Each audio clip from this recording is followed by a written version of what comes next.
Hey, what's going on, everyone? Welcome to another episode of About Abroad, where it's my job to introduce you to people who have built amazing lives for themselves in various foreign corners of the globe.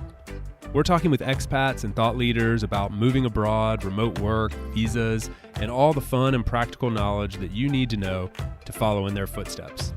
If you've ever dreamed of making a life for yourself overseas, maybe working remotely or embracing long-term travel, retiring or studying abroad, or even just taking a peek inside life beyond your borders, you've landed in the right place.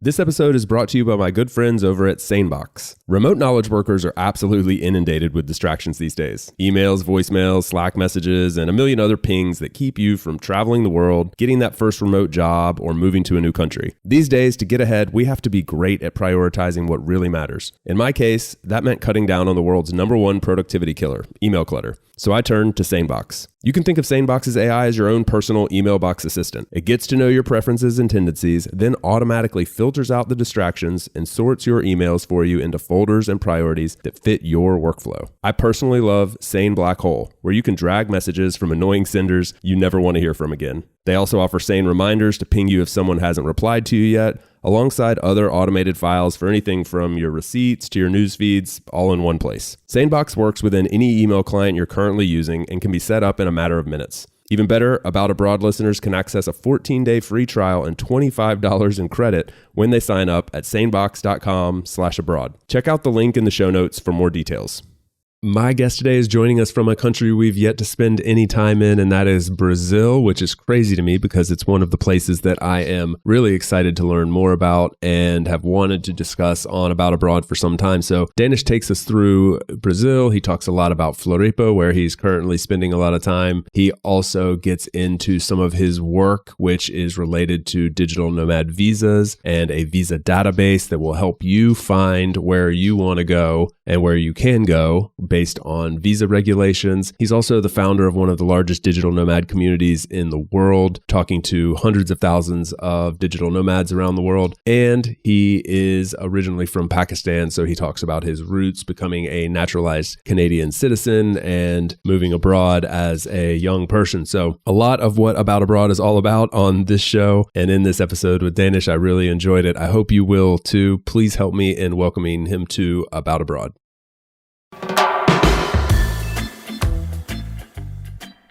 It's so nice for me to finally have somebody here that's on the show that's living in Brazil, because this is one of those countries that I feel like has become so attractive and so popular right now, like especially in the last year or 2 years or something. It's like popping up everywhere. You on the show to actually like talk about this process.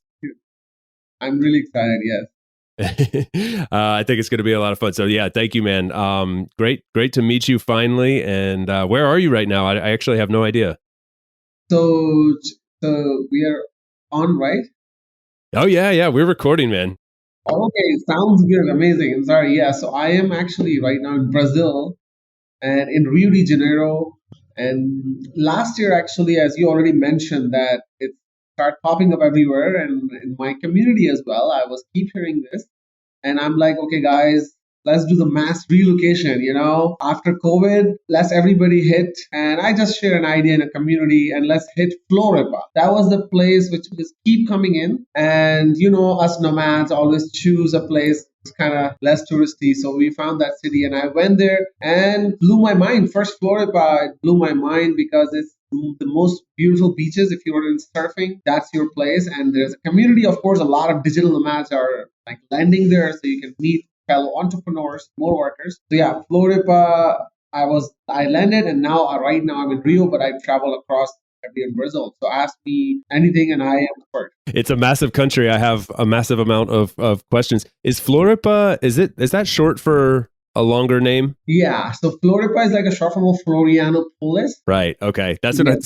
So I've seen. This is funny. This is like such a dumb question right off the top, but like I've seen Florianopolis. I can't even say it. I've seen it spelled out, but then I hear people say Flori, and I'm like, okay, which I never knew if it was two different places, the same place. So I've learned something already. So this is like is it an island?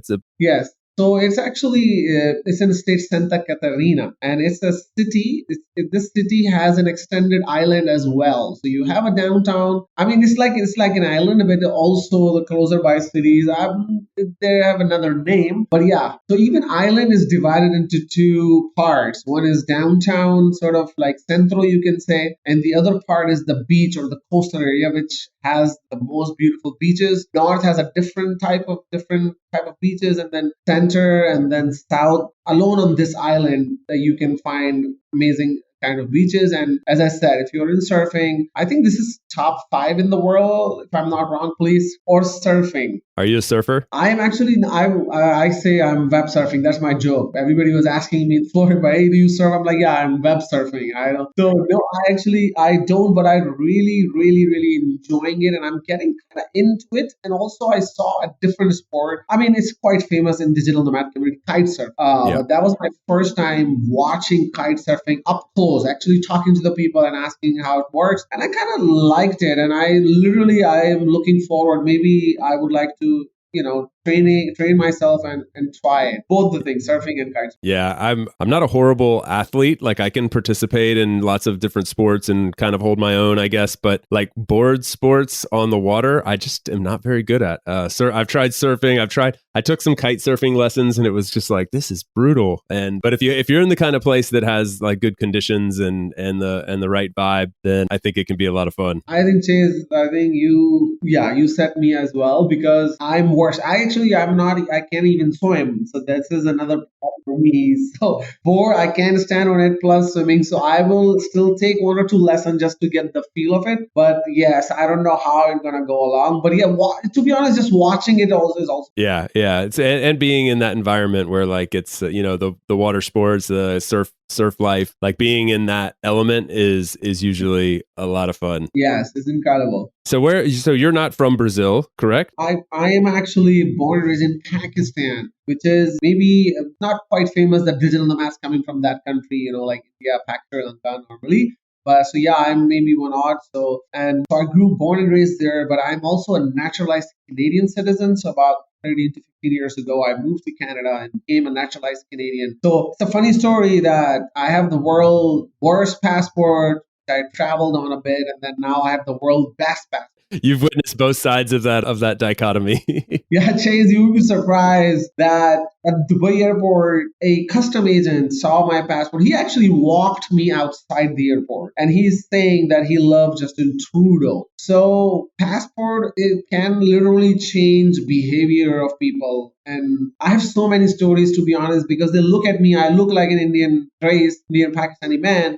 But then I take out my passport at Polish airport. Literally, I saw border agent face was serious to smiling, right looking at the passport. It makes me kind of happy for you that you have that passport, but it makes me sad that at the same time that like that has to be a thing, like the silliness between like just showing the exact same document issued from 2 different countries, and the way that can change things seems totally unfair. It's very unfair, and it's, as I said, I've seen both.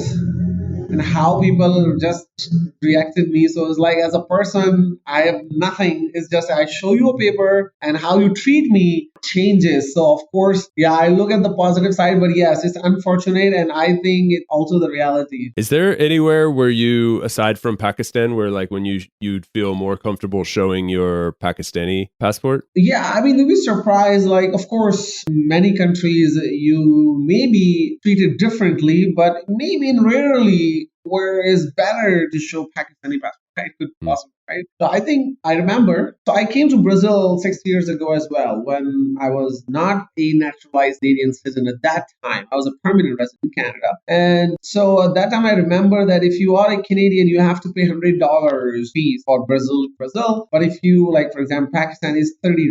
So that was sort of, I saw the benefit. And in other countries, like in Asia, in neighboring countries, would be much easier. For example, Iran, country which I really want to go, is amazing food there. So that could be a benefit. Yeah, it has benefit, but maybe less. Yeah, I hope those days, leave us behind. And the thing is I feel like it's becoming like we are living in a bit more of a flat world, a flatter society where you have, borders are literally one of the things we're going to talk about is like digital nomad visas and the opening of borders and such. And I feel like it's becoming much less important, like where you're from or what, where you were born. Like it's much more fluid these days than it was in the past. Obviously, still a long way to go in that regard. I think, I also created a project, Digital Nomad Nation. The idea should be like I was born like, I don't know, 38 years ago. So I'm being still judged based on the location I was born, rather a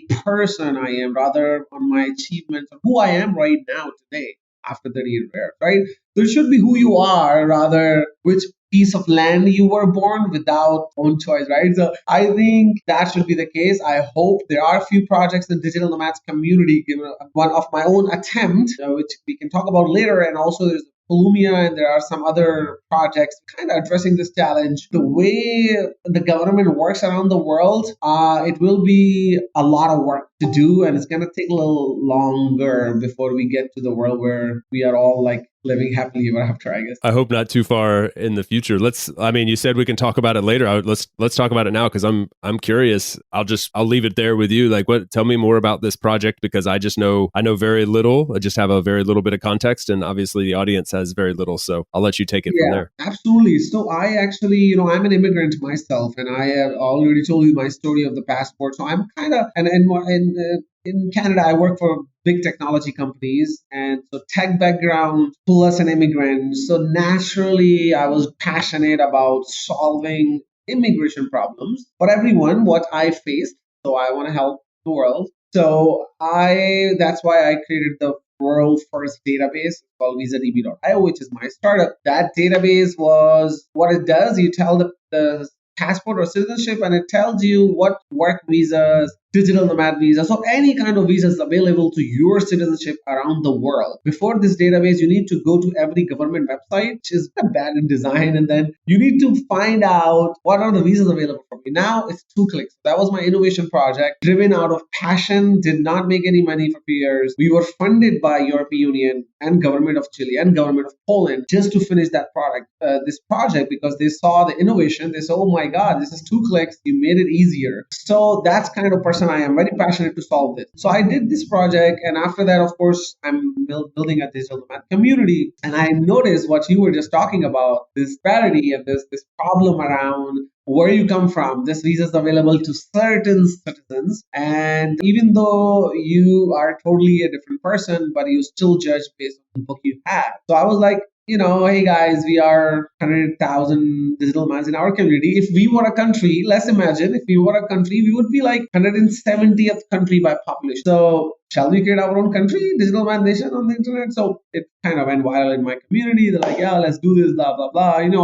All the digital nomads, we all are entrepreneurs, we all are creators. So we get excited about anything with freedom, right? So people jump in, all people, all walk of life. So yeah, idea was to, form our own thing and create a new country per se, and then try to negotiate on visa free. That was a vision. Of course, you required a lot of resources. So we couldn't pull that. And we also noticed that it's very hard to make agreements with governments coming after learning. With VisaDB, I got a chance to work with many foreign ministries I talked to. So it's like old school. The governments are old school. The team, the people there were very old school. They don't understand what we're talking about. They're like, what are you talking about? You can't create it like that. So right now that project is still alive, but now it's a resource, it's an information more to make the math life easier. But now there are other projects I would be joining, like Lumia.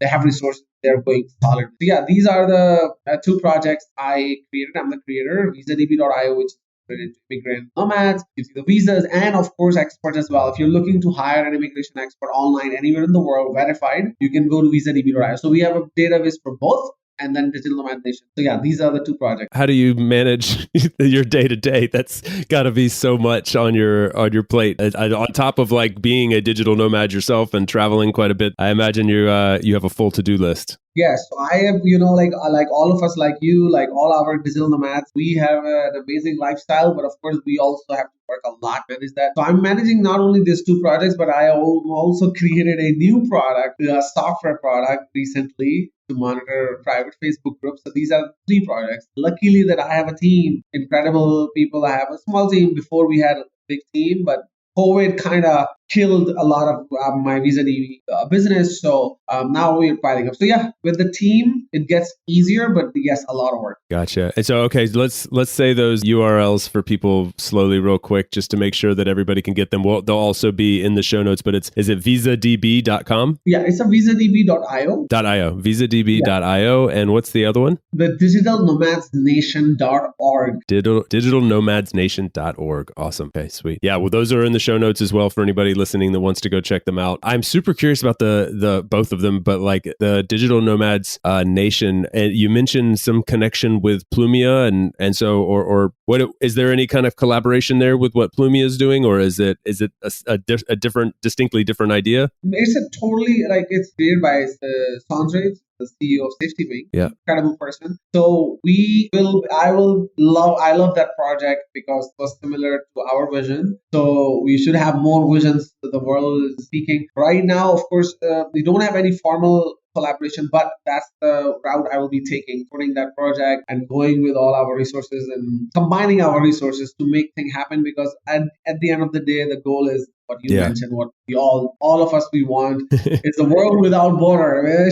Yeah, let's see how long it's going to take. But yeah. Yeah, I think the tagline that we have, well, I know the tagline that we have with About Abroad is a life without borders. And so it's funny to see the red thread connecting like all these people who are very involved in this kind of movement to try to embrace more global mobility and give people more options about where they live and how they access work and all of those things. There is like a tight but wide group. There's people working on this from different angles. And I think it's awesome when you can combine forces and use your knowledge to partner up with others who have a similar mission to actually move that forward. So that's really exciting, man. I'm so happy you're working on this. Whoa, appreciate it. Yeah, that's really exciting. And the Digital Nomads database, Digital Nomad DB, Visa DB, is that something that people can go and access for free, or is there a paid platform? Yeah, it's actually free. It's actually free database, and this is why we were funded by European Union, because this is the information we are kind of making it available for everyone, for all the economic migrants, for everybody who wants to live, study, work, immigrate abroad. This is their resource. So people traditionally, there are certain routes people go. From Asia, they're going to UK, US, Australia. Australians going to certain countries, right? Mm-hmm. We want to break that. We think that the world is more beautiful. We should be going to more other countries which people don't know even exist and what visa options exist. So that is the resource for you. Check it out. Not only the visa, I want to add here to your listeners that I have added the skills demands in each country. This is the data taken from LinkedIn when people change their location. So the real-time market data. So you can check out in which country, what are the skills demands to help you to move their skills. Second, I also added the number of expats living in that community. This data is coming from the United Nations. So you can check out, let's say, Canada, and you are from Germany. You can check out how many Germans living in Canada as an expat and what skills are required, what visas are for me, and all this free. Maybe it asks you to log in because we were getting scraped. A lot of people were scraping our data. So we added this login authentication, but it's free. And also, as I mentioned, the database to hire verified immigration expert is also free, but you have to pay to the expert if you hire them. Man, you know what I love that this is doing that solves such a real pain point is it flips the whole process upside down, right? So like normally if I want to, I'm from the US, so from my standpoint, I'm like, okay, what country do I want to go live in? I start looking at every single country's website, digging in. I have to decide which country I might be interested in to then process the following steps and do my research. This flips that upside down and says, hey, I'm American. What are my options? Okay, now I have choice. And that power of choice is so important in this because like you said, you get caught in these trends. Like you think you only have certain options based on what you've heard or read or seen other fellow compatriots do ahead of you. And so your options become very limited very quickly, even though there may be a plethora of options out there that you just don't know exist. So I love this concept. I really appreciate it. And as I said, you could see it in my voice. I'm so passionate about this. The global mobility, everyone. I want to see Indian and Chinese in the countries where they haven't seen. I went to a small town of Bolivia. People just loved me and interacted with me because they don't see a lot of Indian looking people in their villages. So they were really friendly. They were really curious about me. And I was like, wow, if this started happening everywhere in the world, our world will be more tolerant, more accepting, and kind of nice, I guess. Yeah, I agree. And also another like benefit, I mean, it has multiple benefits. One of them is that like there's problems with mass tourism in certain areas. So like you have this dichotomy of some places that get no tourism and some places that get too much of it. And like the more you can balance that out, the better. And I think digital nomad types and people that are moving abroad are, yeah, a lot of times they're looking for those hot spots, but I think people are almost sort of moving on from that pretty quickly and like looking for that under the radar spot, you know, that place they want to go to the Bolivia and be unique and have that experience of being like, oh, I'm not just another tourist here. I'm in a situation where people are actually really excited to have me because this is a unique situation. It's absolutely. Just a quick story I want to tell you. A few years ago, I met the tourism board in Estonia. I was living in Estonia as a digital nomad. Estonia is such an incredible country, guys. Everybody should go. It's so small that you can do incredible networking. You can connect with anyone you want. And so I connected with them and I was asking them what is their country goals in terms of tourism. They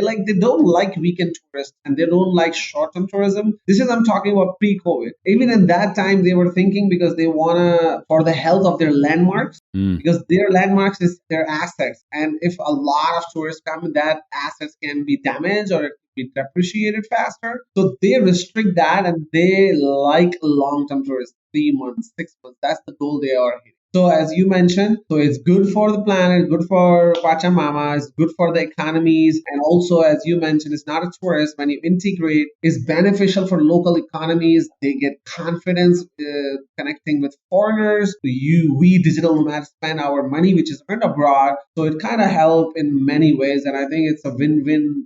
Yeah, it is. Everybody wins. This is awesome, man. I'm so happy to have learned about this. And I hope About Abroad listeners will go check it out. Because that really is such an amazing starting point. Like I've done visas in multiple countries, and like it's amazing how narrow you envision your scope. Like your options are like a couple places. I mean, I'm coming from having a pretty privileged situation with an American passport that opens up a lot of opportunities. But even with that, I thought, I have a few options. I wanted to go live in Europe for years, but just thought I couldn't based on what I had read and heard. And so it was probably delayed that move 5 years because I wasn't until stumbling across a blog post that was like really outdated. Actually, did I learn about the visa option? And I thought, there's only one option for me in all of Europe. I was wrong about all of this. There were multiple options, but that was the word on the street. You talk to people and they say, yeah, there's no options. If you're an American, you can't go live there unless you get married to a European or unless a European company hires you, which they never will because they have to prove that they couldn't have hired a European for that same job. So anyway, these are all, they're not true. They're falsehoods, but we believe them. And more there's new opportunities opening up for digital nomads, for people who want to go be expats, spend a lot of time in different countries. So this is awesome. We'll be right back to the show after a quick break for a note from our sponsor. This season is brought to you by my good friends over at Insured Nomads. They're the absolute best in the business when it comes to providing health, travel, and medical insurance for nomads, expats, and really just all forms of world travelers. I know insurance is often something that's overlooked when we're fantasizing about traveling the world, but it's absolutely necessity that we address this because often the policy you have in your home country isn't going to cover you while you're abroad. And it's also a requirement, as a lot of people may not realize, to actually buy private travel or expat insurance, as it's called sometimes, to obtain a visa or even enter certain countries. So fortunately, there are companies like Insured Nomads to help us with this. Not only do they have excellent coverage and great prices, but they're also providing a first-class experience with additional perks and best-in-class technology via their app. It's an amazing experience. I can't recommend it enough. Now, this is a company that was built by world travelers for world travelers. So they know what it's like to find yourself in a difficult medical situation abroad, and they want to keep you from having that same bad experience. So the next time you're planning a trip abroad, whether it's for a week or a lifetime, check out Insured Nomads via the link in the show notes. Hey guys, so many of you write in asking how to support the show best. And if you are listening and made it this far into the episode, then I'm going to presume that perhaps you're one of those people that wants to help. So if that's the case, the best thing you could do right now would be to open up the app that you're currently using to listen to this episode. Go to the little arrow thing that allows you to share, select it, and share it to one of your social media networks. That would be a huge, huge help. You can feel free to tag me at DC Warrington, and I'll slap you a virtual high five from wherever I am in the world. Thank you so much for the support. We really appreciate it, and I hope you enjoy listening to the rest of this episode. I would love to come back to Brazil because I'm very curious to hear about how, like, what brought you to Brazil and what that move was like for you coming from, being a naturalized Canadian. So take us back to that and why Brazil, I guess, first of all, and then what that move was like. Okay, so your audience don't know, I'm also the dad. I call myself a dad of Digital Nomads because I am the co-founder and now the solo founder for the biggest digital nomad community on Facebook. I grew that community with, again, passion by investing a lot of volunteer hours. Now we have a community of 151,000 digital nomads from around the world. And that's where all the magic happens. That's where we organize. That's where we know what are the trending countries. That's where we set the trend, that where we should be having mass relocation. I call it mass relocation because every year there is certain countries we are sort of like more favorable. Hey, like this year, let's go here. Let's set up our base there, tribe there. So Floripa was keep coming in our community. Brazil is keep coming in. I came a long time ago. So normally, traditionally in South America, Medellin, Buenos Aires was getting traction because of their low cost living. Mexico was in Central America, but Mexico is still like, it's our home. We call it as our second home. Mexico is our second home. So Floripa was keep coming in, and that got my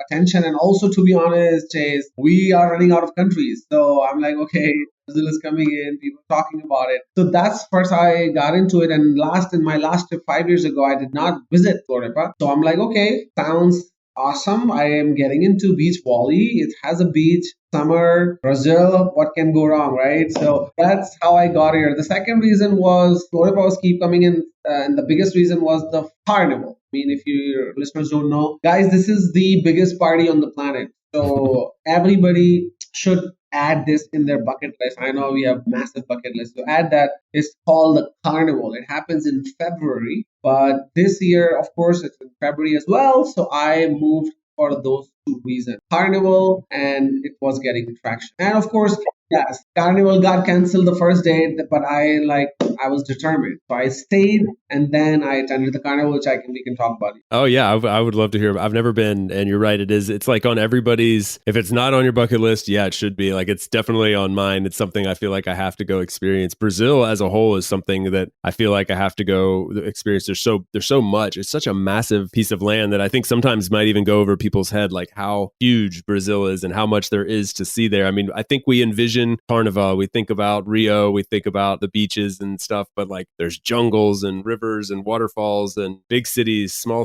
towns. Like it's got so much. I think, let me tell your listeners that Brazil is so big that there's internal tourism, just like the United States. So people from the north traveling to south because it's totally different food, the culture, the local culture. Within Brazil, there is a massive internal tourism for a reason, because they're so distinctive so that it becomes literally a fun country to explore. And I am saving North Brazil because it has totally different culture for my next trip. But as Chase, you mentioned, South Brazil has more European remix, with the local people. And if you go to Rio, is one of the best cities. It is for a reason one of the best cities. I am here.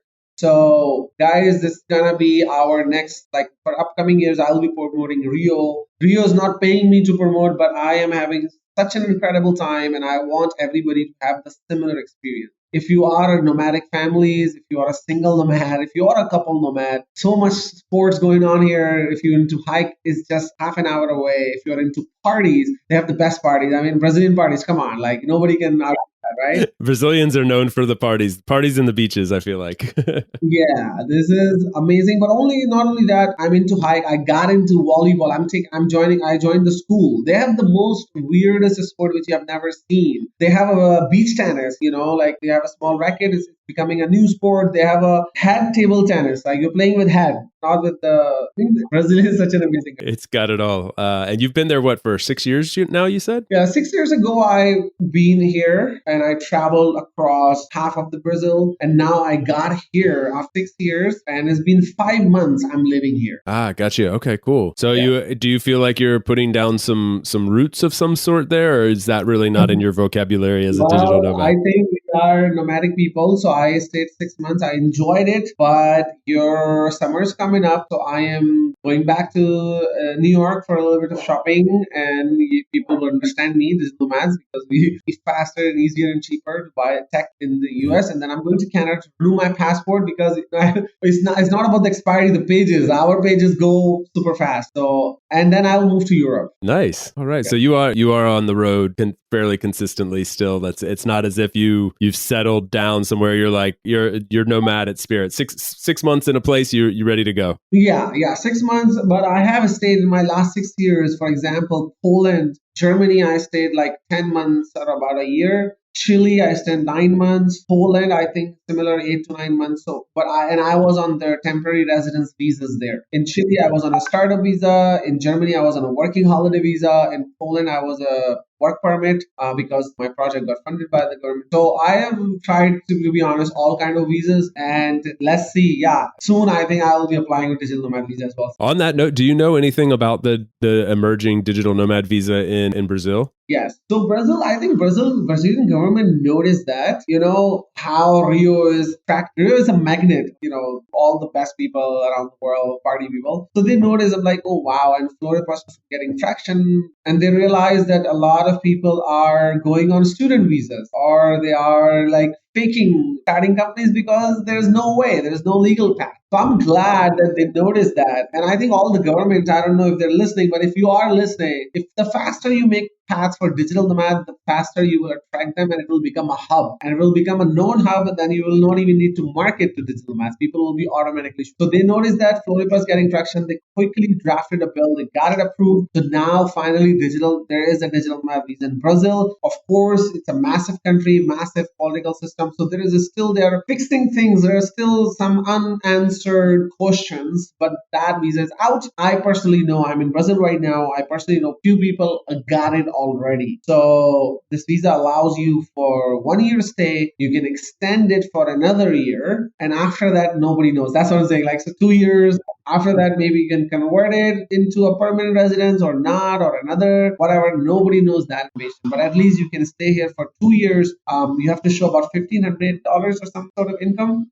Process is easier. The only problem, the only document you need, a police cert you need for your country has to be certified, and I think it has to be translated into Portuguese as well. This is a tricky document. Rest. Yeah, that's funny. That was the hardest document for me to get in multiple visa situations is the background check from your home country, because every country has different like levels of police, right? Like you have your like local police, you have your state police, you have the national, like in the US it's the FBI or the State Bureau of Investigation, or your local police, the sheriff. Like you have all these different entities, and it's like, okay, what's acceptable and what's not. And in my case, because my local municipality didn't offer the right type of background check, like I could get a background check, but it wasn't federal. It wasn't like on the federal level, which some municipalities could offer and some couldn't. It just happened to be that mine couldn't. I had to go to the FBI to get it, which seems like super intense to like contact the FBI for a background check. Oh my gosh. And they were like, yeah, we can do that. There's a 1 year waiting list. And I was like, what? I'm leaving in like 4 months.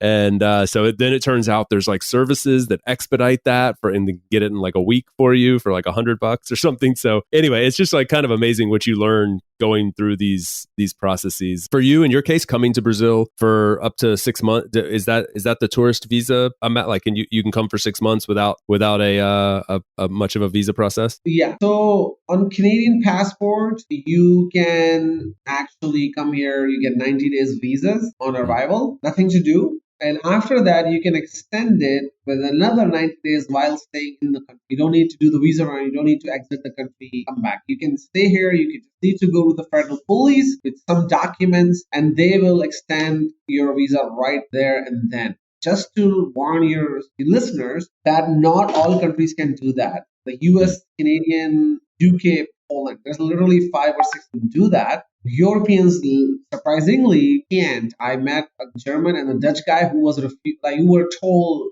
right in front of me that they can send it because they were thinking that should be fine. Yeah, they have a stronger passport, so don't do this mistake. They have to leave, and then they have to leave the country, or you can stay and you have to pay per day fine. So yes, short answer, I'm staying on my passport on a tourist visa. That's good to know. I think that's pretty generous compared to a lot of places. So, and it's the kind of place where you need at least 6 months, honestly. Are there any other places in the country that you've been to that you would recommend? Like I mean, I think people know names like Rio, Sao Paulo, maybe like they know where you are. There's what 4, 5, 6 places that most people know. But is there anywhere else where you, having been to a lot of these places, would say like, yeah, that I'm gonna go, I would definitely suggest you go spend some significant time here. So I think one place I want to share with you, maybe not a lot of people know. So I don't know if you are a waterfall fanatic or something, but there are incredible waterfalls in the world. So Brazil has the second best waterfall in the world. It's called Foz do Iguazu.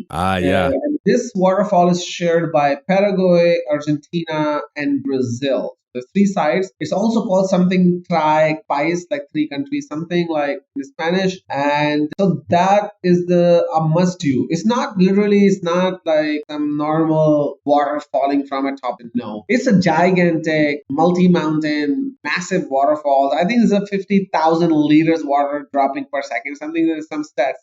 That's why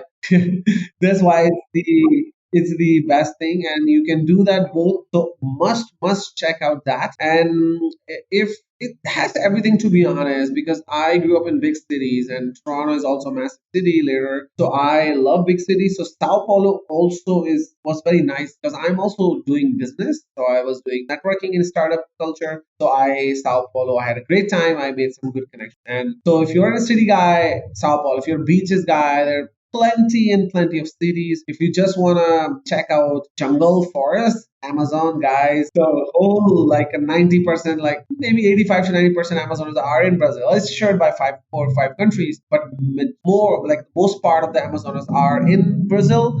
And they have incredible spiritual ceremonies and activities if you are into that kind of thing. So I think Brazil is for everyone, for business types, for hippies, for nomads, for beach lovers, for Yeah, you got a little bit of everything. I'm curious, man. You're such a how many different countries have you been to? Do you know off the top of your head, roughly? No, I think that's people always ask me. I was at 30-ish. So you've seen a good bit of the world, and you've spent what I like. Something you and I share is that like I also haven't. There's a lot of countries I haven't been to. I think some people will assume like, oh, you've traveled a lot, and like if I do the country list thing, it's probably not really that impressive or whatever. But I'm much more interested in like spending significant time in places and getting to know, like if I go to a country and I get a good vibe, I like to like spend some significant time there rather than just, go see lots of different countries. I hopefully have a lot of years ahead of me and I can get to more countries, but I really like, diving deep on a specific place that I jive well with. And I think you and I share that. Yeah, I think we both share that. It's not a number, it's not a big number. And I'm like really impressed by some of my fellow nomads who are going above, and I am gonna reach that number, guys. Just wait for me. Wait 20 years for me. But so I think there are different styles and people who have reached their 100 numbers. I'm so jealous, impressed, and I will be, of course, hitting. I want to see the whole world, of course. So I will be going there at some point. But yes, I have covered more. So, for example, if we talk about US and Canada, people don't know that could be about 18% of the world if we combine US and Canada. So I traveled from Alaska down to Santiago, the whole West Coast, and I did Newfoundland to Miami. So I did the whole eastern coast on a car, on a hitchhike, on a plane, on everything. What? I've never met anybody that's done both of those trips. I've met a couple people that have done the West Coast trip. I've never met anybody that's done both of them. That's insane. Yeah, I Oh, think wow. you'll be surprised, Chase, that people, of course, I know most of the nomads come from US and Canada, North America in general, and they are bitching about the US and Canada. I would request them to reassess their opinion about these two countries, including I'm talking about even if you are loving travel and culture, you would be surprised how much is there to explore in terms of natural beauty and like Grand Canyon itself. Like, oh my gosh, mind blowing, right? Yeah, yeah. I mean, I tell people all the time, like one of the most impressive trips I've ever done. As much as I like getting out of my own culture and into others, just because I enjoyed that sort of thing, it like brings me a high level of joy. One of my favorite trips ever is a cross U.S. road trip. A couple months, 3 months in a car with a couple friends. We drove across the whole U.S., up the West Coast, up into Canada, and back across the northern part of the country and down the East Coast again. Like a big circle around the country. And getting into Canada was my first time in Canada, actually. And I mean, I saw some of the most amazing natural beauty I've ever seen. I also discovered like parts of the country that had their own really unique cultures that I was like, oh, I didn't know this exists. And so, yeah, I mean, there's so much to see there. And I think it can be overlooked. It's easy to overlook it when there's like these, amazing places in other countries that you've been fantasizing about going to, but this is a reality. Yes, I think I totally agree with you, and I'm glad that you got a chance. I don't know, it's fun. I think it's really fun to just hang out in North America as well. Of course, we are out 9 months, but people who are listening to me, especially the Canadians and Americans, when you're coming back for either holidays for a month or in summer maybe a month or two, or to renew your passport or just for any reason, I would encourage you to explore for a week or two and take a trip, within the US or Canada, and you'll be surprised by its beauty. Yeah. One place that's on my like always on the top of my head that I tell people, they're like, where's the place in the US that I should go that nobody else says to go? What's that like under the radar place? And I tell people to go to Utah because like where there's like the national parks and you've got you can just see so much natural beauty there, and like there's a lot, and that flies under the radar. So one of the reasons I asked about your country number or whatever was I was just curious because I wondered if there's anywhere that you haven't been yet that you're really excited to go to. Yes, I think so there's actually few things happening. So I wanted to do TANs. I don't know if you know about TANs. There is like a block of countries which ends with TAN, and Pakistan is one of them. Of course, I know Pakistan. I haven't been to Afghanistan, but it also has TAN. So even if let's say Afghanistan, Pakistan, there is maybe a little bit danger to go, but there are 5 other countries ends with TAN. Kyrgyzstan, Turkmenistan, all those countries. Yeah. Yeah, they are unexplored. Do not hear, even within the community of 150,000 nomads, people are going there. I see people start going to Iran. I see people start going to Iraq, but I do not see those names coming up. That kind of, sparked my curiosity to go. So this is the trip I want to do. It's on top in my list. But to be honest, Chase, you know that Japan, the old towns of Japan, to the suburb of South Korea, and even North Korea. I know there's political problems, but we are explorers. We love to visit the land. We have nothing to do with politics. So I would even want to go, including North Korea, everywhere, I guess. Awesome, man. I look forward to following your journeys, and thank you for all the work that you're doing. It's awesome. I'm going to be following along a lot closer now that I know so much more. Where can people go? I know we mentioned the links earlier, but where can people go to follow you personally and the work that you're doing? Any links that you want to mention, we'll also put these in the show notes. Absolutely. So guys, I think Instagram would be easier. I'm not like on Instagram, I don't have like big follow. I'm not an influencer or anything, but you can follow my personal journey, connect with me. I love to meet people. I love partying. I love parties. So if there's a party going on and we are in the same country, invite me and you'll have the best time. So add me on Instagram. And if you want to follow the professional, I think LinkedIn would be awesome. But if you want to connect, you should join our community as well. So there I am very active, our community. So Digital Nomads Around the World is a Facebook group. When you search Digital Nomads, that will be the top because this is the biggest group. So that's where you can join. You can follow my personal Instagram, and then you can also add me on LinkedIn. And we share with me. We didn't talk about it because it's about moving abroad and travel, but I am also very well connected with governments with funding because I have generated funding for my project. So if you need help, I'm very well connected as well. So reach me out. I love to help my fellow digital nomads because it's really tough to build businesses while traveling and build businesses, when you are on the road. So I understand that, and we have to help each other. So I will be there for follow me on all those channels, join me, reach me out. Excellent, man. Well, we will, all those links are there in the show notes so people can do so. I certainly will be. And I again, love all the work you're doing. So thank you so much for taking some time to join me. This was awesome. I hope we'll speak again before too long. Yes, Chase, I want to show my gratitude again. I showed one start and now again that you are the creator. You are inviting these people. You are bringing the people like me and sharing our work. So we are so grateful for generating these resources. So all the credit goes to you. And I'll be sharing about your work as well with these incredible guests you invite in my community and spread the word out so people can hear such an amazing person you are and invite incredible guests. Oh man, you're amazing. I appreciate that so much. Well, people helping people. Thanks a lot, man. I hope you have safe travels and enjoy the sunshine in Brazil. We'll speak again. Thank you. See you soon somewhere. Cheers. Thanks for tuning in today from wherever you are in the world. Once again, I'm Chase, and this has been another episode of About Abroad. For those of you wondering how you can best support the show, I have made it super simple for you. Just go over to the show notes of the episode that you just finished listening to and click on one of the two following links. aboutabroad.com/newsletter to get our monthly newsletter, no spam, guaranteed, or ratethispodcast.com/aboutabroad, where you can quickly and easily leave a review for the show. It's not just important to me, it also helps more wanderers just like you find us. Finally, don't forget to subscribe on your podcast platform of choice, and we will see you again next week. Thanks again. Hasta luego, amigos.